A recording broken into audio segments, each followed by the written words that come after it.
امام کے ظہور میں تعجیل کے لیے، امام کی رکاب میں جہاد اور شہادت کی توفیق کے حصول کے لیے، مولا اور آقا کے تمام دشمنوں کی نیست و نابودی کے لیے، تمام مجاہدین و مقاومین کی کامیابی کے لیے مل کر آواز بلند صلوات۔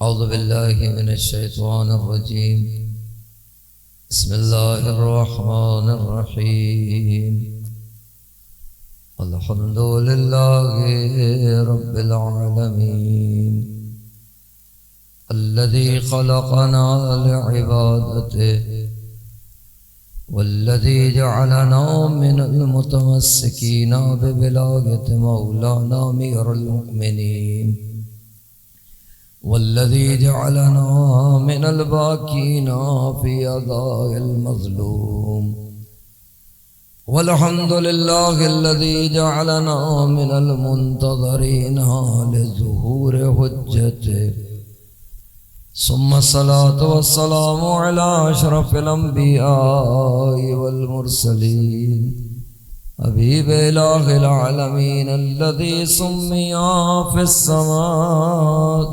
بأحمد وفي الأراضين بأبي القاسم محمد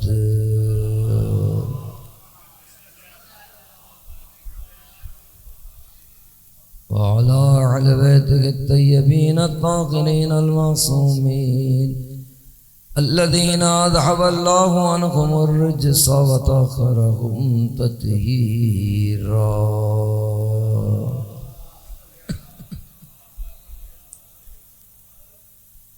وقال رسول الله صلى الله عليه وآله وسلم: إنا لقتل الحسين حرارة في قلوب المؤمنين لا تبردوا أبدا۔ درود پڑھ محمد و آل محمد، اللہم صلی علی محمد و آل محمد۔ بزرگان محترم اور برادران عزیز، ختمی مرتبہ حضرت محمد مصطفیٰ صلی اللہ علیہ وآلہ وسلم کی زبان مبارک سے جاری ہونے والا یہ فقرہ اپنی ان دو مجالس کے لیے عنوان قرار دے رہا ہوں کہ جس میں آپ ارشاد فرما رہے ہیں کہ انا لقتل الحسین حرارتاً فی قلوب المؤمنین، قتل امام حسین علیہ السلام میں ایک حرارت ہے مومنین کے دلوں میں، لا تبرد ابدا، کہ جو کبھی ٹھنڈی ہونے والی نہیں ہے۔ عنوان گفتگو اس حدیث میں جو بات ختمی مرتبہ عالم انسانیت کو، بشریت کو پہنچانا چاہ رہے ہیں، اس میں غور کی ضرورت۔ سوال یہ ہے کہ ابھی شہادت امام حسین علیہ السلام کی واقع نہیں ہوئی ہے، اور پیغمبر ختمی مرتبہ جو اللہ کی جانب سے نمائندہ ہیں ہدایت بشر کے لیے، وہی اپنی زندگی میں یہ بیان فرما رہے ہیں۔ تو یہ سوال ایجاد ہوتا ہے کہ یہ شہادت کے بعد کہا جاتا تو ظاہر ایک اور کیفیت ہوتی ہے۔ ابھی شہادت واقع نہیں ہوئی ہے پیغمبر کی، اگر ظاہری آخری حیات کی بھی بات کریں، اور اگر یہ کربلا کی 61 ہجری کو دیکھیں تو کم از کم 50 سال کا تو کم سے کم فاصلہ ہے۔ 50 سال پہلے پیغمبر یہ بات اگر کہہ رہے ہیں کہ قتل امام حسین علیہ السلام میں ایک حرارت ہے اور اس کا مقام مومنین کے دل ہے، اور ایسی حرارت ہے جو کبھی ٹھنڈی ہونے والی نہیں ہے۔ تو اگر یہ بات پہلے کی گئی ہے، یعنی کربلا کے زمانے کے اعتبار سے پہلے بیان کی گئی ہے، تو یقیناً اس کو سمجھنا ہوگا، اس پر غور کرنا ہوگا۔ ان دو مجالس میں بس اسی بات کی طرف اشارے کرنے کی کوشش کروں گا۔ اگر ہم کربلا کو ویسے دیکھیں جیسے عام نگاہ سے دیکھا جاتا ہے تو کربلا ایک واقعہ تاریخی ہے۔ ہم یہ بھی جانتے ہیں کیونکہ ہم ظاہر کربلا کے غم سے وابستہ ہیں، ذکر کربلا سے وابستہ ہیں، تو ہم یہ جانتے ہیں کہ کربلا کا سفر ظاہری طور پر 28 رجب 60 ہجری سے شروع ہوا۔ امام حسین علیہ السلام مدینے سے ہجرت کر کے مکے گئے، 3 یا 4 شعبان تاریخ کے اعتبار سے امام حسین علیہ السلام مکہ پہنچے۔ مکے میں امام حسین علیہ السلام نے تقریباً حج سے کچھ پہلے تک کا قیام کیا۔ پھر وہاں سے امام حسین علیہ السلام عراق کی جانب سفر کرتے ہیں۔ 2 محرم کو کربلا پہنچتے ہیں۔ 2 محرم سے لے کے 10 محرم تک عصر عاشور تک امام حسین علیہ السلام کربلا میں موجود ہیں۔ شہادت پیش کر کر اب یہاں سے اسارت کا سفر شروع ہو جاتا ہے۔ تاریخ کے اختلاف سے اگر 40 دن یا سال بھر کی اسارت، 61 ہجری یا 62 ہجری کی ابتدا، 60 ہجری سے 28 رجب سے شروع ہونے والا واقعہ 62 ہجری کی ابتدا میں حد اکثر زیادہ سے زیادہ اگر اس نگاہ سے کوئی دیکھے کربلا کو کہ زمانے کے اعتبار سے اور مکان کے اعتبار سے، زمانے کے اعتبار سے یہ 28 رجب کو شروع ہوا ہے، 62 ہجری کی ابتدا تک یہ واقعہ گیا ہے سارا، جب اسارت تمام ہو گئی اور یہ واقعہ تمام ہو گیا۔ ایک نگاہ یہ ہو سکتی ہے کہ نہیں ہو سکتی کربلا کے سلسلے سے؟ مکان کے اعتبار سے مدینے میں بیعت کا سوال ہوا، وہاں سے چلے مکہ گئے، مکے میں اپنی تحریک کا اعلان کیا، لوگوں کو اپنا مقصد بیان کیا، مدینے سے بتاتے ہوئے جا رہے ہیں، مکے میں لوگوں کو، تمام اصحاب کو، تمام لوگوں کو بیان کرتے ہوئے جا رہے ہیں۔ راستے کی جتنی بھی منازل ہیں مکے سے لے کے کوفہ تک، کوفہ نہیں جانے دیا گیا، چلے گئے کربلا۔ اور یہ سارا جو زمانے کے اور مکان کے اعتبار سے اگر کربلا کو ایسے ہی دیکھا جائے کہ کربلا اسی زمانے اور اس مکان میں اگر ایک تاریخی واقعہ ہو، اگر اس نگاہ سے دیکھا جائے تو صرف یہ بتائے عالم انسانیت، بشریت کہ اگر، اور خصوصاً عالم اسلام، اگر کربلا ایک خاص مکان اور زمان کے واقعے کو کہتے ہیں تو اس سے حرارت کا کیا تعلق ہے، اور ایسی حرارت کا جو کبھی نہ بجھے۔ لا تبرد ابدا، قتل امام حسین علیہ السلام کی حرارت پیغمبر فرما رہے ہیں لا تبرد ابدا۔ اچھا، یہاں یہ بات بھی ظاہر ہے میں مقدمتاً پیش کروں کہ لا تبرد ابدا یعنی وہی بات اس حدیث سے سامنے کو اگر دیکھیں، ظاہر کو دیکھیں تو ایسا سمجھ میں آتا ہے جیسے یہ حدیث یہ کہہ رہی ہے کہ جب قتل ہوں گے، شہادت ہوگی تو حرارت کا آغاز ہوگا۔ ایسے ہی سمجھ میں آ رہا ہے نا ظاہری طور پہ کہ کربلا میں جب امام حسین علیہ السلام کی شہادت ہو جائے اس کے بعد سے آغاز ہوگا۔ اگر یہ مان لیا جائے کہ شہادت امام حسین ہونے کے بعد حرارت کی ابتدا ہوگی، اب کبھی ٹھنڈی نہیں ہوگی، کیا ایسا ہے؟ نہ حرارت، کیوں؟ حرارت اس واقعے کی ایک حقیقت ہے جس کا تعلق اسی واقعے کی حقیقت سے ہے۔ جتنا اس واقعے کے اعتبار سے اور اس حقیقت کے اعتبار سے آپ اور ہم سمجھتے چلے جائیں گے، اتنا ہی سمجھ میں چلا آتا چلا جائے گا کہ پیغمبر کیا کہنا چاہ رہے ہیں۔ عام طور پر پیغمبر کی احادیث یا آیات کے ساتھ جو ہمارا رویہ ہے وہ بہت ہی سرسری سا ہے، دقت نہیں کرتے کہ پیغمبر اگر کوئی بات کہہ رہے ہیں یا آل پیغمبر اگر کوئی بات کہہ رہے ہیں تو اس میں دقت کتنی زیادہ ہوگی۔ میں یہاں بیان کر چکا ہوں کہ ان کا کلام کبھی پرانا نہیں ہوتا۔ اسے کیا مراد ہے ان کے کلام کا ہمیشہ زندہ ہونے کی؟ ان کے کلام کے زندہ ہونے کی علامت یہی ہے جب تک بشر کو ہدایت کی پیاس باقی ہے، اس پیاس کو بجھانے کے لیے کلام اہل بیت کی ضرورت ہے، کلام اللہ کی ضرورت ہے، اور جیسا کلام اللہ زندہ ہے ویسا ہی کلام علی و آل علی زندہ ہے۔ یہ حقیقت کائنات۔ اب ان کے جب کلام کا یہ عالم ہے کہ یہ زندہ ہے، اس کو کبھی کوئی زمانے کی قید میں بند نہیں کر سکتا، مکان کی قید میں بند نہیں کر سکتا، کس کو؟ کلام اہل بیت کو۔ تو اگر کلام اہل بیت زمان و مکان کی قید میں نہیں آ سکتا کہ نہیں آ سکتا، وجہ کیا میں نے عرض کیا؟ وجہ ایسے اس لیے عرض کیا کہ پروردگار نے، ذرا سا ایک لفظ کہہ کے آگے بڑھوں، پروردگار نے انسان کو خالی خلق نہیں کیا ہے۔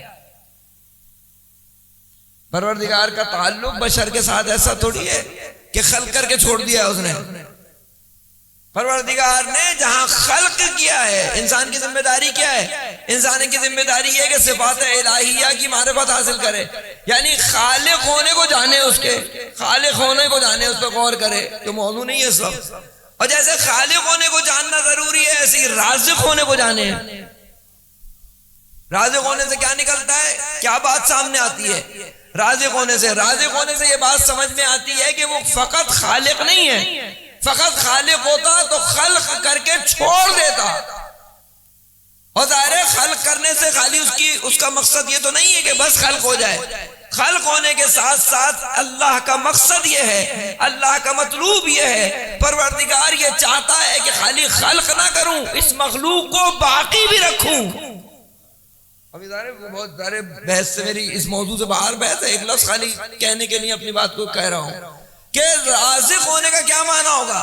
پروردگار نے خالی خلق کر کے بنا کے چھوڑا نہیں ہے، بلکہ باقی رکھنے کا تمام اہتمام کیا ہے۔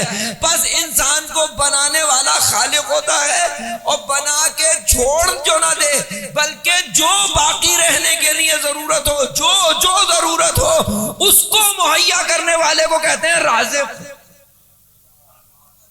اب سوچیں اس پہ ذرا تصور کریں، اللہم صلی علی محمد وآل محمد، ایک بلند تر صلوات پڑھے محمد وآل محمد۔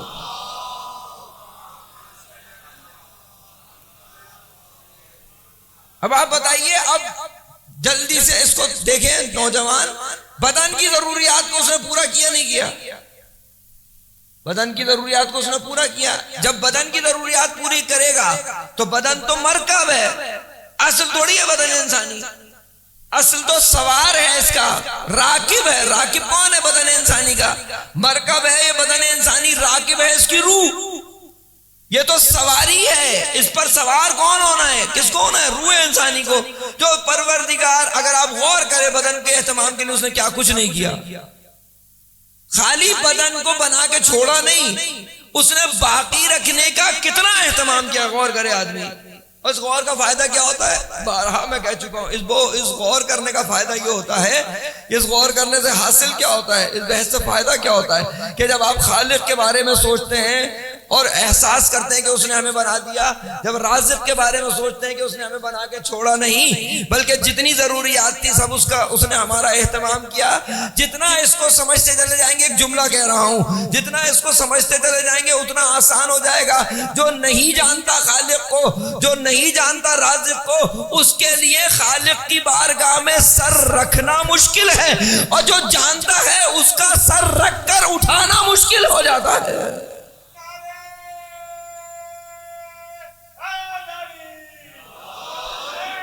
یا علی،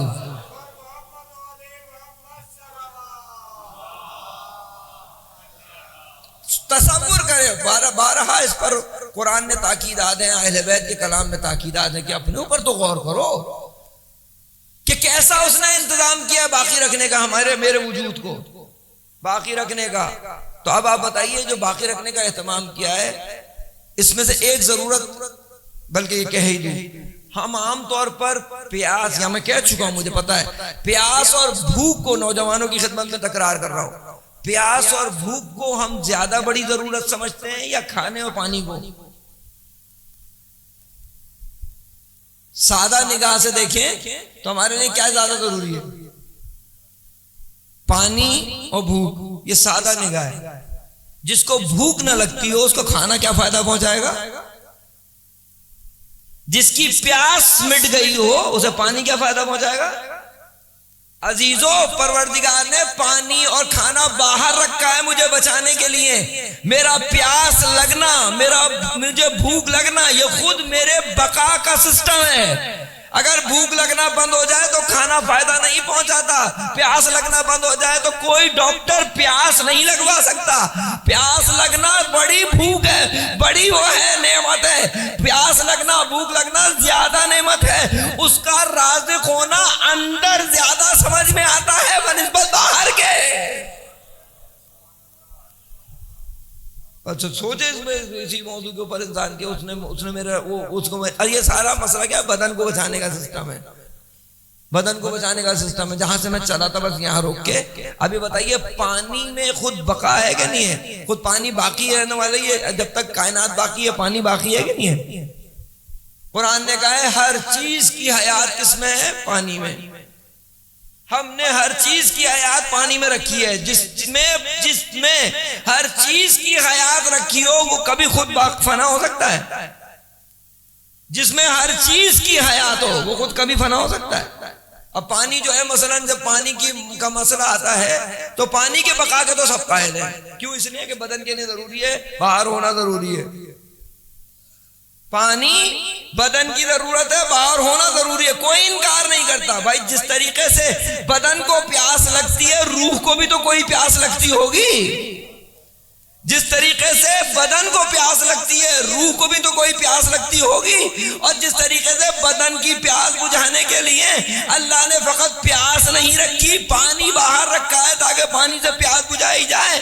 تو یہ روح کی پہلے پتہ چلے روح کی پیاس کیا ہے.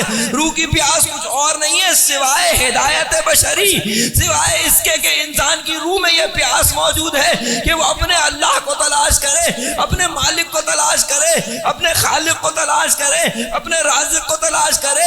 اب یہ تو بتاؤ بدن کو بچانے کے لیے پانی باہر اللہ نے رکھا ہے، اس روح کو بچانے کے لیے بھی کوئی ہادی باہر ہے کہ نہیں؟ ایک درود پڑھے محمد و آل محمد پر. اور ایک جوش ولا کے لیے آپ کی یہ جملہ یہاں کہہ دوں، اب سارے کے سارے بدن کو بچانے کے لیے کچھ لوگ جمع ہو کے ہم پانی بنا لیتے ہیں. اب سارے کے سارے لوگ جمع ہو کر یہ کہنا شروع کریں کہ ہم خود پانی بنا لیتے ہیں. عقل انسانی، علم انسانی، تجربہ انسان کا روکے گا کہ سب مل کے بھی پانی نہیں بنا سکتے، اس لیے کہ یہ کام اللہ نے تمہارے ذمہ نہیں رکھا. بدن کو بچانا تھا پانی سے، پانی بھی ہم بنائیں گے. تو جب ہم پانی نہیں بنا سکتے تو روح کو بچانے کے لیے ہادی درود پڑھ محمد و آل محمد پر. کیسے بنا سکتے؟ کیسے بنا سکتے روح کو بچانے کے لیے کوئی ہادی بنا دے؟ کیوں اس لیے نہیں بنا سکتے؟ خود اس سے یہاں روک رہا ہوں، ظاہر یہ بحث تو طولانی ہے، آپ خوب اس میں بھارت بھی ہیں، جانتے بھی ہیں. لیکن جس طرح پانی باقی ہے ایسے ہی اچھا خود روایات کے اعتبار سے اگر آپ جائیں، روایات میں اگر ہم اور آپ اتریں تو قرآن کا ایک باطن ہے ایک ظاہر ہے. بلکہ معصوم تو فرماتے ہیں ایک ظاہر نہیں ہے، ظاہر تو ایک ہے، باطن کے 70 باطن، 70 باطن کے 70 باطن، اور گہرائی ہے قرآن اور ان کا قرآن تو باطن ہی باطن ہے. لفظ ماں عربی میں کہتے ہیں پانی کو، جو میں نے آپ کی خدمت میں عرض کیا. لفظ ماں اس کا ظاہر کیا ہے؟ یہی پانی ہے جو گرتا ہے، جو زندگی دیتا ہے. لیکن روایات میں جائیں تو اس پانی سے تعبیر ہوئی ہے ولایت. اب جو پانی ظاہر کے لیے ثابت ہوگا، جو یہ ظاہر میں پانی موجود ہے، اگر یہ حیات دیتا ہے تو یہ اس کے لیے خود بخود ثابت ہو جائے گا. اگر یہ سکون دیتا ہے تو خود بخود اس کے لیے ظاہر ہو جائے گا. اگر یہ پانی انسان کو معراج دیتا ہے تو خود بخود اس کے لیے ثابت ہو جائے گا. کیوں؟ اس لیے پانی کا ظاہر یہ ہے، باطن یہ نہیں ہے. اب ظاہر خود یہ جا کے ریسرچ کرے نوجوان دو کہ پانی کا مطلب ہے ولایت اور امامت. پروردگار نے نظام ہدایت کے لیے کیسے ہدایت اور خود نظام ہدایت اور ولایت میں اور حیات میں کیا تعلق ہے. لیکن عرض کیا کر رہا تھا کہ کلام معصوم ہمیشہ زندہ ہے. کیوں؟ اس لیے کہ ہدایت کرنی ہے اس نے. اس کے اندر میں جو بقا موجود ہے، جس میں خود بقا نہ ہو وہ بقا کیا دے گا؟ بشریت کو بقا چاہیے، بقر یہ بقا کہاں ہے؟ کلام معصوم میں. اور صرف کلام معصوم میں تھوڑی ہے، جہاں کلام معصوم میں ایسے ہی فعل معصوم میں بھی ہے.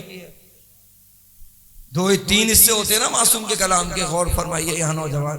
3 حصے ہوتے ہیں، ایک قول معصوم، ایک فعل معصوم اور ایک تقریر معصوم. قول کا مطلب کہنا، فعل کا مطلب کرنا. یعنی انسان کے لیے سب سے زیادہ ضروری کیا ہے؟ ہدایت کے لیے سب سے زیادہ ضروری کیا ہے؟ انسان یہ جانے معصوم نے کیا کہا اور معصوم نے کیا کیا. اس سے باہر نہیں ہے. تقریر کسے کہتے ہیں؟ جلدی سے سن لیں. تقریر اسے کہتے ہیں کہ معصوم کے سامنے کوئی فعل انجام دے کوئی، اور معصوم ساکت رہے. کب؟ جب معصوم کے پاس حالات کے اعتبار سے بولنے کی مجال و مقام ہو. ارے یہ علمی ایک ٹیکنیک بات ہے. تقریر معصوم جسے کہتے ہیں, ایک فرد نے آ کے کوئی فعل انجام دیا اور معصوم نے نہ تقیہ کے عالم میں نہ کوئی اور مشکل ہے, معصوم خالی خاموش رہے. یہ جو آ کے انجام دیا گیا فعل تھا معصوم کے, کیونکہ معصوم کی ذمہ داری ہے کہ اگر شریعت کے خلاف ہو تو کیا ہے ان کی ذمہ داری, ہدایت کرنا ہے, اس کی اصلاح کرنا ہے. اب معصوم کے سامنے کوئی آ کے فعل انجام دے اور معصوم خالی ساکت رہے تو کیا ہو جاتا ہے, یہ اس فعل کی حجت پر دلیل ہو جاتی ہے.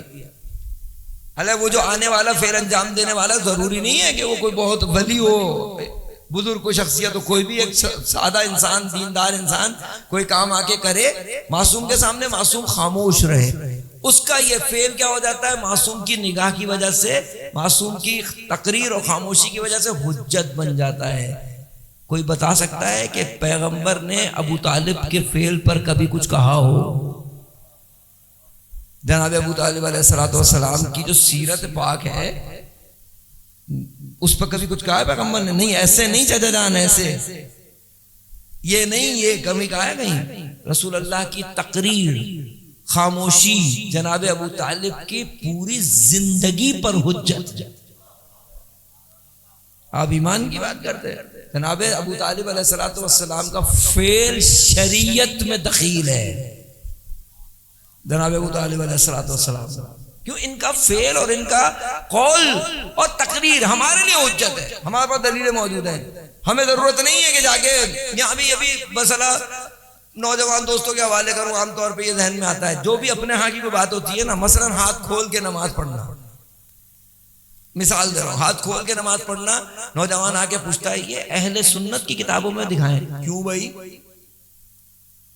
کیوں دکھائیں؟ ہم اپنے لیے کیوں دکھائیں؟ فوراً ہمارے یہاں کا کوئی مسئلہ ہوتا ہے وہ کہتے ہیں ان کی کتابوں میں ہے کہ نہیں ہے. اچھا یہ ان کے لیے بھی ایسا ہی ہے, اہل سنت برادران کے لیے بھی ایسا ہی ہے. ضروری تھوڑی ہے کہ جو ان میں اور ہم میں اختلاف بھی ہو وہ ہماری کتابوں میں بھی ہو. ہر چیز پہلے مرحلے ہدایت کے نہیں, میرے اپنے لیے ضروری ہے. یہاں جو نوجوان بیٹھے ہیں ہمارے لیے ضروری ہے کہ جو ہمارے یہاں چیز موجود ہے وہ ان کی کتابوں میں بھی ہونا ضروری ہے. ضروری تو نہیں ہے نا, بہت ساری ایسی چیز. اچھا وہ کیوں لکھیں گے وہ چیز, یا ہم کیوں لکھیں گے وہ چیز جو اختلافی ہے؟ یہ خود ایک مسئلہ ہے. ذرا توجہ فرمائیے, آج کے زمانے میں خصوصاً بہت ضروری ہے, ہمارے نوجوانوں کے ذہن میں آتا ہے. ہماری جو چیز ہمارے یہاں رائج ہے, اب بتائیے بغیر قواعد و اصول کے ہے, ہمارے اپنے سورسز نہیں ہے, مگر کوئی بات اگر ہمارے یہاں ثابت شدہ ہے تو ثابت ہونے میں کوئی آنکھ بند کر کے ثابت ہے ہمارے یہاں. ہمارے یہاں اس کے اصول و ضوابط و قواعد و کتابوں میں سب موجود ہے, تو ہماری اپنے سورسز ہیں. پہلے ہاں البتہ اگر کسی برادر اہل سنت سے بات ہو جائے گی تو وہاں جا کے ان کے ریفرنس کے لیے ضرورت پڑتی ہے. مجھے کیا ضرورت ہے ریفرنس کی؟ بنوانے شیعہ کیا ضرورت ہے؟ کربلا کے سلسلے سے بھی یہی ہے, فدق کے سلسلے سے بھی یہی ہے. حالانکہ ہمارا یہ نہیں کہہ رہا کہ ان کی کتابوں میں نہیں ہے. ہمارا تو کمال یہ ہے کہ ہماری جو چیزیں ہیں سب ان کی کتابوں میں بھی موجود ہیں, لیکن پہلے مرحلے پہ میں اپنے مسائل کو ان کی کتابوں میں کیوں ڈھونڈوں؟ ایک درود پڑھیں محمد و آل محمد پر. اب یہ جو کربلا کا مسئلہ, میں واپس آؤں کربلا کا مسئلہ. اب کربلا کو اگر خالی ایسی دیکھیں کہ ایک واقعہ ہے, ذرا سا واقعہ ہے بس, کچھ زمانے اور کچھ مکان میں محدود واقعہ, ایسا نہیں ہے. نگاہ دی جا رہی ہے آج, یہ اس لیے کہہ رہا ہوں کہ کربلا کو محدود کر دو اسی زمانے کے اندر. کربلا آگے نہیں بڑھ سکتی, کربلا آگے نہیں بڑھ سکتی, تو پیغمبر کیوں کہہ رہے ہیں لا تبرد ابدا. تھوڑا سا بس میں کچھ دیر آپ کو لے کے جاؤں کربلا کے ماضی. ماضی سے مراد ہے کربلا کا ماضی. سوال آپ سے کروں کہ ماضی کہاں سے شروع ہوا کربلا کا؟ کربلا کا ماضی کہاں سے شروع ہوگا؟ دو ماضی کو دو حصوں میں کم از کم تقسیم کر سکتے ہیں زمانے کے اعتبار سے. پتہ ہے کربلا کا ماضی کہاں سے شروع ہوتا ہے؟ کسی کو پتہ ہے؟ مثلا بزرگ ہمارے کہہ رہے 3 شعبان سے.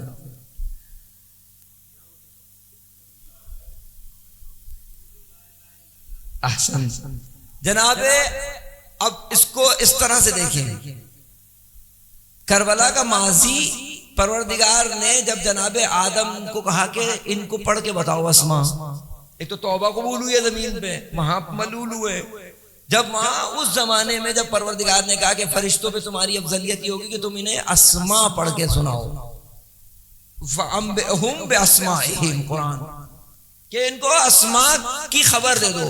تو جناب آدم نے جو اسماء پڑھے، روایت موجود ہے، میں تفسیر میں نہیں جا رہا، روایت موجود ہے، جب امام حسین سلام کا نام پڑھا تو کیا کہا پروردگار سے جناب آدم نے؟ مالک یہ کون سا نام ہے، کون سا نام ہے کہ جس نے میرے دل کو ملول کر دیا، جس نے میرے دل کو ملول کر دیا. اب آپ بتائیے آدم کے دل میں یہ حرارت ہے کہ نہیں؟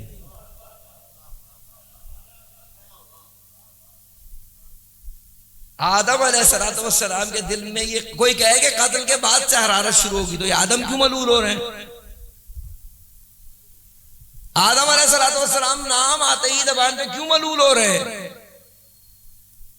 اور خالی ملول تھوڑی ہوئے، جیسے ہی ملول ہوئے اس کے بعد پروردگار سے جب سوال کیا، پروردگار نے پوری کربلا آدم کو سنائی علیہ السلام. ذاکر کربلا کون؟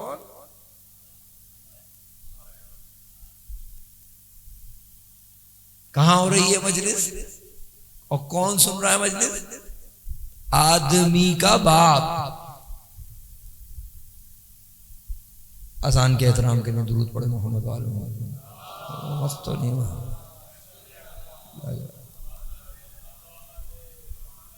امام اس کے بعد کیا ہوا؟ آدم علیہ السلام. اب آپ کو سمجھ میں آ رہا ہے کہ ابھی یہ بھی ہمیں آدم کو اللہ نے جو گوندا ہے علیہ السلام اس خمیر میں کربلا، یہ بھی ابتدائے ماضی تھوڑی ہو سکتا ہے، ہمیں کیا معلوم بھائی. پروردگار جب سنا رہا ہے قصہ تو قصہ کتنا پرانا ہوگا،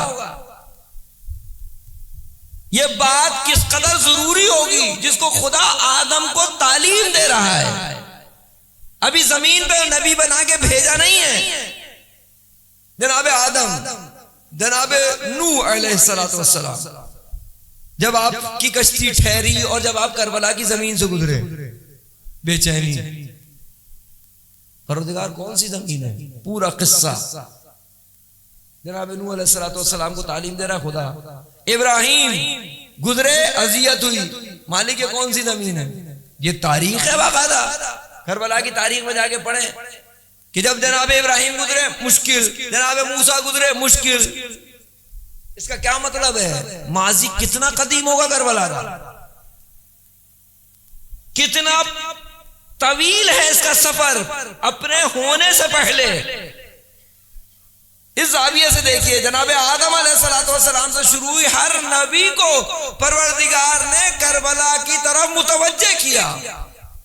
تو کربلا کتنی قدیم ہوگی، ابھی بھی ہم زمانے سے باہر نہیں نکل پا رہے. ہماری مجبوری ہے کہ ہم کربلا کو زمانے سے باہر نہیں نکال پاتے ہیں، اس لیے کہ ہماری مجبوری ہے، ورنہ کربلا زمانے میں قید نہیں ہے. اب یہاں جب آپ نے یہاں تک یہ مقدمہ سنا تو اب آپ بتائیے یہ ضرورت کیا پڑی ہے انبیاء کو کربلا کا قصہ سنانے؟ ایک تو ظاہر قلوب کو ان کے امام حسین کے شہادت کے حرارت سے منور مزین کیا ہے خدا نے. کیوں؟ بس جلدی سے سن لیجئے، ہر نبی کو جیسے ماننے والے کو ضرورت ہے نا استقامت کی اور شکر کی. ممکن ہے کہ کوئی ماننے والا اگر استقامت نہ دکھائے، شکر نہ کرے، تو وہ اپنے جو ہے نا مسئلے میں اور اپنے ہدایت کے راستے میں آگے جائے. جس طریقے سے خود ماننے والوں کے لیے اپنے تحریک میں نبی کے ساتھ دینے کے لیے استقامت اور شکر چاہیے، خود انبیاء کو ضرورت ہے اپنے پیغام کو عام کرنے کے لیے. آدم علیہ السلام کو ضرورت ہے صبر و شکر کی، نوح علیہ السلام کو صبر و شکر کی، سب کو ضرورت ہے. تمام انبیاء علیہ السلام کو ضرورت ہے کس چیز کی؟ مبلغ ہیں، مبلغ و تبلیغ کی راہ میں کتنی مشکلات آتی ہیں، اور جن مشکلات آئیں گی تو دو کام تو کرنے ہوتے ہیں نا، کہ استقامت دکھانی ہوتی ہے کہ میں اپنے قیام میں مکمل باقی ہوں، میں اپنے قیام میں اپنی ذمہ داری میں مکمل. ہر نبی کی ذمہ داری ہے کہ وہ اللہ سبحانہ و تعالیٰ کی تحریک میں، اس کے کام میں استقامت دکھائے. اور جب استقامت دکھاتا ہے تو اس کے بعد بھی پھر اس کے بعد ضرورت کس چیز کی آتی ہے؟ شکر کی آتی ہے کہ مالک یہ تیرا شکریہ کہ تو نے مجھے استقامت دکھائی. یہ دونوں چیزیں سب نبیوں کو ضرورت ہے. ہر نبی کی ضرورت ہے کہ تحریک پروردگار میں نظام ہدایت کو آگے لے جانے کے لیے کیا کرے؟ صبر کرے اور شکر کرے. اور کربلا کی معراج ہے صبر و شکر. کربلا معراج صبر و شکر ہے. کربلا میں صبر بھی اپنی معراج پہ ہے, شکر بھی اپنی معراج پر ہے. بس اب مجھے کہنے دیجئے, انبیاء کو اس لیے درس کربلا دیا جا رہا ہے کہ گھبرانا نہیں, ایک واقعہ ہونے والا ہے جس میں سب سے زیادہ مشکلیں آئیں گی, لیکن اس واقعے کو برپا کرنے والا استقامت بھی دکھائے گا, شکر بھی دکھائے گا. اگر یہ بات صحیح ہے تو کربلا اسے کہتے ہیں جو نبیوں کی مدد کرے تحریک میں, پیغام میں.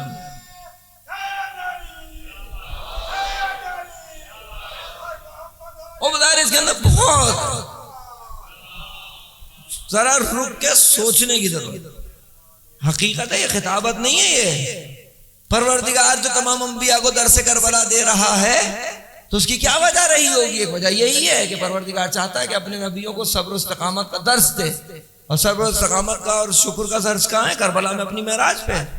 اس واقعے سے محض واقعہ نہیں ہے, محض واقعہ نہیں ہے. انبیاء علیہ السلام کو اس واقعے کی تعلیم دینا اور اس واقعے سے پہلے سرشت آدمی میں کربلا کو گونجنا. اور یہ خالی مخصوص انبیاء تو نہیں ہے, مخصوص انبیاء تھوڑی ہوگا. فی قلوب المؤمنین انا لقتل الحسین حرارتا فی قلوب المؤمنین. ایمان اگر ثابت رہے گا تو یہ حرارت باقی رہے گی. اب آپ بتائیے, جب انبیاء کو خالی رونے کے لیے انبیاء علیہ السلام کو قصہ سنایا ہوگا اللہ نے, میں نے آپ کی خدمت میں مقدمتاً پیش کیا نا, نبیوں کو ضرورت ہے اسی کار رسالت و نبوت میں کس چیز کی؟ استقامت کی. اسی کے لیے کیا ہے, استقامت کے لیے کیا کر رہے ہیں؟ پروردگار نے کیا دیا ہے, اس ہتھیار کیا دیا ہے؟ حرارت شہادت امام حسین. اب آپ بتائیے, جب ان کے لیے ہے تو عام انسانوں کے لیے نہیں ہوگا؟ جہاں بھی کربلا کی حرارت ہو تو کیوں ہوگی؟ کربلا سے وابستگی, کربلا کی دل میں حرارت مومنین کے قلوب میں اگر ہو کہ ہو, اس کا اظہار موجود ہے, اس پہ جانے کی ضرورت ہی نہیں ہے کہ کس کس طریقے سے یہ حرارت موجود ہے. لیکن اس کا سبب اور ہدف کیا ہے؟ وہی ہدف ہے جو انبیاء کو دیا اللہ نے. وہی ہدف جو ہے وہ ہر مومن کے قلب میں اس حرارت کا ہونا چاہیے. ایک ماضی اور بس میں ربط مسائل سے ٹائم بہت ہو گیا ہے, آپ اذان سے پہلے سے آئے ہوئے, کہ ایک ماضی کون ہے؟ رسول گرامی سے پہلے کا زمانہ, ابتدائے آدمی تک. اس میں کربلا کی حرارت کو تلاش کیا انبیاء میں. اب یہ جو پیغمبر نے آغاز کیا قولوا لا الہ الا اللہ تفلحوا, اور تفلحوا کے بعد محمد الرسول اللہ تک پہنچی. پیغمبر کے زمانے میں صلی اللہ علیہ وآلہ کے یہ تحریک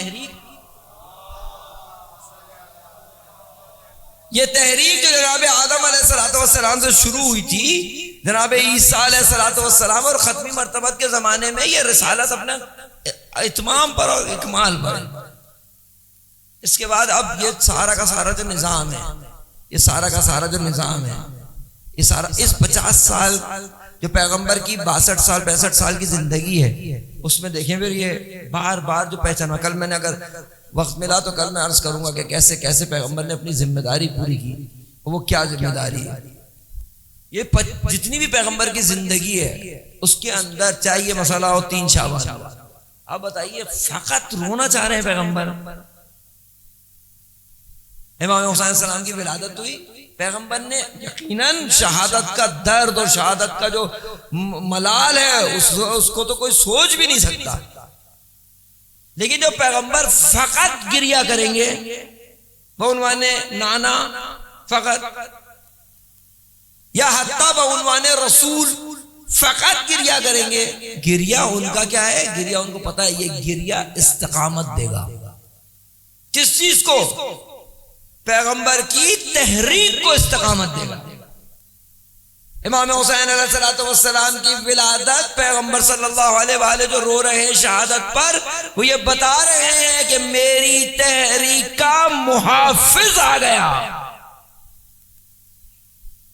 کس جیسے کہ جہاں دشمن اپنی کارروائی کرے گا، دشمن اپنی کارستانیاں کرے گا، وہاں یہ اس کے شہادت کی حرارت ایسی سیسا پلائی ہوئی دیوار کھڑی کر دے گی کہ میری تحریک کو کبھی حرف نہیں آ سکتا۔ پیغمبر کا گریہ بتا رہا ہے کہ یہ استقامت کی علامت ہے حسین، اس کی تحریک استقامت کی تحریک ہے، یہ ہمیشہ اس کی تحریک میری تحریک کو باقی رکھنے کے لیے ہے۔ پیغمبر اس طرح رو کے بتا رہے ہیں، پیغمبر کا گریہ بتا رہا ہے، اور جگہ جگہ جگہ جگہ جگہ جو پیغمبر نے پہچانوایا، رسالت ہو، امامت ہو، نبوت ہو، بس آخری جملہ، اس سارے نظام کو نظام ہدایت کہتے ہیں، اور نظام ہدایت جہاں قلعے کی صورت اختیار کرے اس قلعے کو کربلا کہتے ہیں۔ روایات موجود ہیں اس کے اوپر۔ کربلا کیا ہے؟ قلعہ نظام ہدایت ہے، جہاں نبوتیں محفوظ ہوتی ہیں، جہاں رسالتیں محفوظ ہوتی ہیں۔ کیا اپنے مقصد اور اپنے مشن اور اپنی تحریک کو جہاں یہ ساری ہدایتیں محفوظ کرے، اس کو کہتے ہیں کربلا۔ اور محفوظ کرنے کا کیا معنی ہے؟ بند کرنا تو نہیں ہے نا، معنی کیا ہے؟ ارزاق کرنا۔ تمام آنے والی بشریت اور انسانیت کو کیا ارزاق کرنا کہ حقیقت اور کیا نام حق اور باطل کی تمیز بنو، حق اور باطل کی تمیز کے لیے کیا کرو؟ استقامت دکھاؤ، مشکلوں کے سامنے استقامت دکھاؤ، کیسی بھی مشکل آ جائے حق کا ساتھ نہ چھوڑو، کیسی بھی مصیبت آ جائے کبھی بھی حق کا ساتھ نہ چھوڑو۔ کربلا نے سکھایا ہے، راہ ہدایت میں، راہ تبلیغ میں، راہ پیغام میں استقامت دکھاؤ۔ کربلا استقامت دکھانے کو کہتے ہیں۔ کوئی مشکل آ جائے،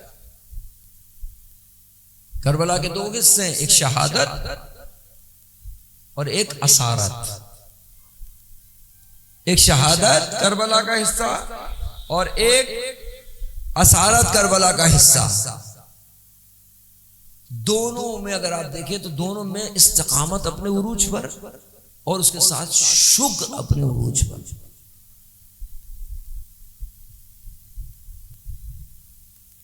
علامہ رشید ترابی اعلیٰ مقامہ پڑھا کرتے تھے، یہ پہلی سفر جب آتی ہے نا، اس میں فرماتے تھے کہ جیسے عاشور ہے نا، 10 محرم ہے، اس سے کم نہیں ہے پہلی سفر۔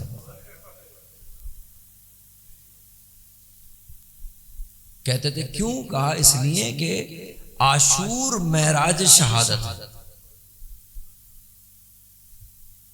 پہلی سفر معراج اسارت ہے۔ نوجوانوں کو شاید توجہ نہ ہو، ان کے لیے عرض کر رہا ہوں۔ پہلی سفر معلوم ہے کیا ہوا ہے؟ پہلی سفر کو اہل بیت شام میں داخل ہوئے، وہ شام کے جہاں ممبروں پر مولا کائنات کو نہ جانے کیا کچھ کہا گیا ہو، وہاں کا فرد فرد بغض علی کی آگ لیے گئے۔ کس عالم میں استقبال ہوا ہوگا؟ سنیے ایک مقدمہ، سنیے پھر آپ کے آنسو امام زمانہ کے رومال کے حوالے۔ ہم قم میں رہتے ہیں، 23 ربیع الاول کو جناب معصومہ قم جب سن 200 ہجری میں آئی تھی، تو ہوا یہ تھا کہ صحابہ کے مقام پر جناب معصومہ کے قافلے کو روکا گیا تھا، جناب معصومہ کے سارے بھائیوں کو شہید کر دیا گیا تھا۔ جب سارے بھائی شہید ہوئے تو معصومہ نے پوچھا یہاں سے قم کتنا دور ہے؟ کیوں؟ اس لیے کہ جب انسان پہ مصیبت آتی ہے تو اس کو اپنے یاد آتے ہیں۔ قم میں خبر ہوئی، موسیٰ بن خزرج کو اطلاع ہوئی، فقیہ ہیں، مومن ہیں، جید بزرگ ہیں، ان کو پتہ چلا کہ جناب معصومہ قم آ رہی ہیں۔ انہوں نے اپنے ساتھیوں کو اکٹھا کیا اور کہا حضرت فاطمہ معصومہ قم آ رہی ہیں، ہم نے ان کا استقبال کرنا ہے۔ اس لیے پلٹ کے کہتے ہیں، کسی نے پوچھا کیوں؟ کہا اس لیے کہ وہ ایک امام کی بیٹی ہے، ایک امام کی بہن ہے، ایک امام کی پھوپھی ہے۔ پورے شہر کو سیاہ کیا گیا، معصومہ کے استقبال کے لیے باہر گئے، اس لیے کہ معصومہ بھائیوں کا داغ دیکھ کے آ رہی ہے۔ آج بھی عالم یہ ہے، جب 23 ربیع الاول آتا ہے تو آج بھی اسی مقام سے لے کے معصومہ کے حرم تک لوگ راستے میں کھڑے ہوتے ہیں، وہاں سے ایک سواری گزرتی ہے، لوگ اس پہ پھول نچھاور کرتے ہیں۔ کیوں؟ اس لیے کہ ایک امام کی بہن آ رہی ہے، ایک امام کی بیٹی آ رہی ہے، اور ایک امام کی پھوپھی آ رہی ہے۔ عزیزو، اس منظر کے بعد سوچو جب زینب شام میں داخل ہوئی، کیا زینب ایک امام کی بہن نہیں تھی؟ کیا زینب ایک امام کی بیٹی نہیں تھی؟ کیا زینب ایک امام کی پھوپھی نہیں تھی؟ لیکن وہاں پھول تو کجا، کوئی پتھر مار رہا تھا، کوئی آگ پھینک رہا تھا۔ اللہ اکبر۔ امام سجاد کہتے ہیں کہ جب ہم شام میں داخل ہوئے تو ہمیں ایسے گھسیٹا جا رہا تھا جیسے غلاموں کو گھسیٹا جاتا ہے۔ امام کی خدمت میں ایک شخص آیا، کہتا ہے اچھا ہوا باغی، تمہیں اللہ نے سزا دی۔ امام نے سر جھکا کے پوچھا بھیا تو مجھے جانتا ہے میں کون ہوں؟ اس نے کہا مجھے پتا ہے تم باغی ہو۔ امام نے کہا تو نے قرآن پڑھا ہے؟ پلٹ کے کہتا ہے تمہارا قرآن سے کیا تعلق؟ امام کہتے ہیں میرے بھائی کیا تو نے آیت تطہیر پڑھی ہے؟ وہ کہتا ہے کہ تمہارا آیت تطہیر سے کیا تعلق؟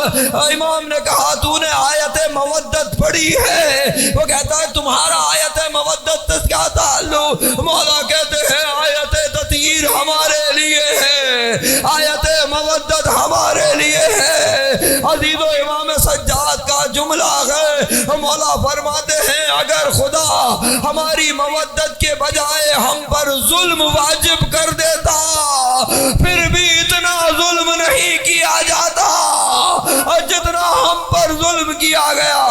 آپ آمادہ ہو گئے، بس میں ایک منزل اور پڑھوں، آپ سے رخصت چاہوں۔ عزیزو ہوا کیا، علامہ رشید ترابی پڑھتے ہیں جب دربار میں داخل ہوئی ہے زینب، فرماتے ہیں 3 دروازوں سے گزری ہے بی بی، ایک دروازے سے گزر گئی زینب، دوسرے دروازے سے گزر گئی زینب، تیسرا اور آخری دروازہ جس کے بعد دربار میں داخل ہونا ہے، وہ فرماتے ہیں جب پردہ اٹھتا تھا کرسی نشین نظر آتے تھے۔ اللہ اکبر۔ علامہ رشید ترابی فرماتے ہیں دروازے کے پاس بیٹھ گئی زینب۔ امام سجاد نے پوچھا بوبی اماں آخری منزل ہے بوبی اماں، ہم نے داخل ہونا ہے بوبی اماں۔ زینب نے جواب نہیں دیا، اچانک یا علی کہہ کے کھڑی ہوئی۔ بوبی اماں اب جو جا نہیں رہی تھی فرماتی ہے بیٹا بابا نے مجھ سے وعدہ کیا تھا بیٹا تم گھبرانا نہیں، میں تمہاری مدد کے لیے۔